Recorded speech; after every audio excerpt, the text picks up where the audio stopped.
That is the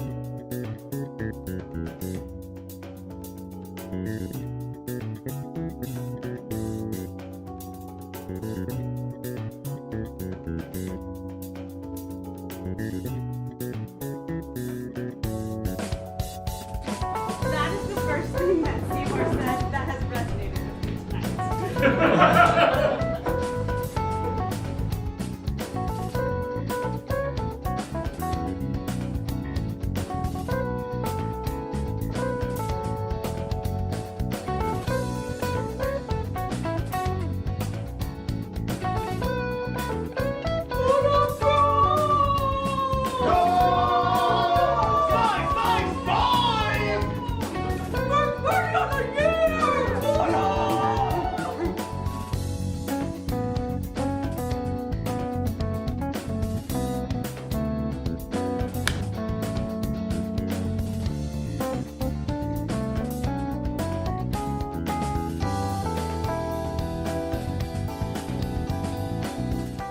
Everyone can do improv.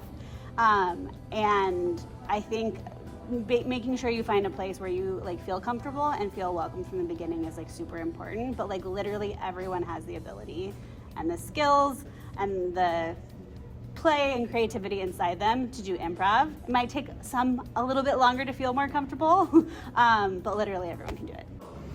Yeah, pal, it's Mario World, pal. I find improv at the very beginning for a lot of adults is mostly unlearning rather than learning.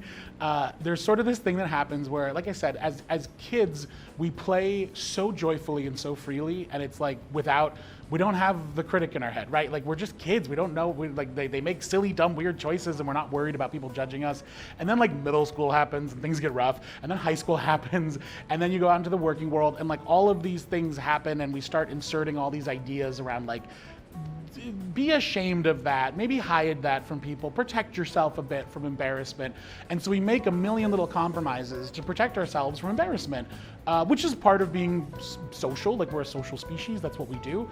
And so I think a lot of when people come into improv for the first time, if they haven't done any of the work of unlearning that, which most of us haven't, I certainly hadn't when I started, a lot of it is just unlearning that. If that looked like fun from the audience, it is fun. And just then doing TikTok looks so big. And so that makes me like think someone's Hi, so my name is Jill Eichmann, and I'm the artistic director and one of the co-founders of Leela Improv, which is a San Francisco-based improvisational theater company. Normally, when we think of improv, we're taking classes to be better performers, or maybe one day be on Saturday Night Live, like all those things. Do improv comedy, that's something that a lot of people think about when they think about studying improv. But at Leela, we are here for all goals, right? So some folks might be coming to our classes to work on social anxiety. Maybe folks want to bring these skills into their professional life, be better public speakers. Maybe folks just want to make friends and like have a little community,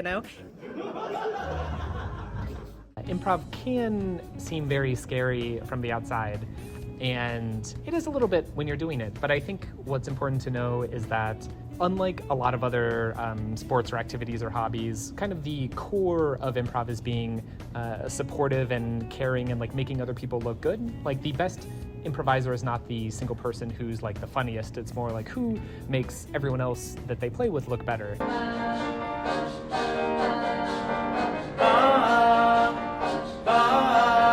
You're always building with other people, so you're never really on your own. It's like having like a nice family to do things with who will always look out for your best interests, because we're all working towards the same thing to make something that is really fun for us as performers, but also like delights an audience.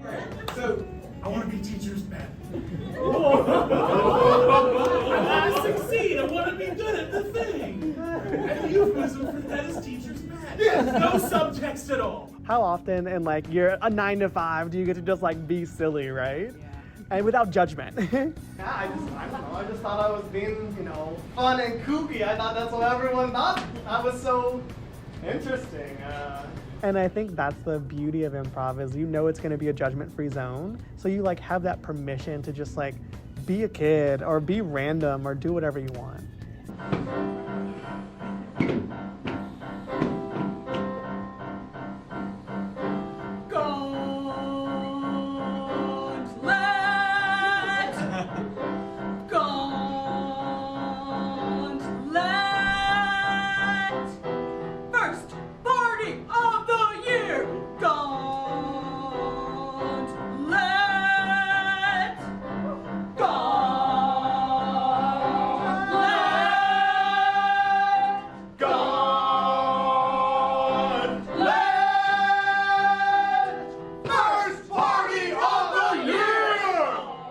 So obviously during the pandemic, improv was hit really hard, as all live performing arts were.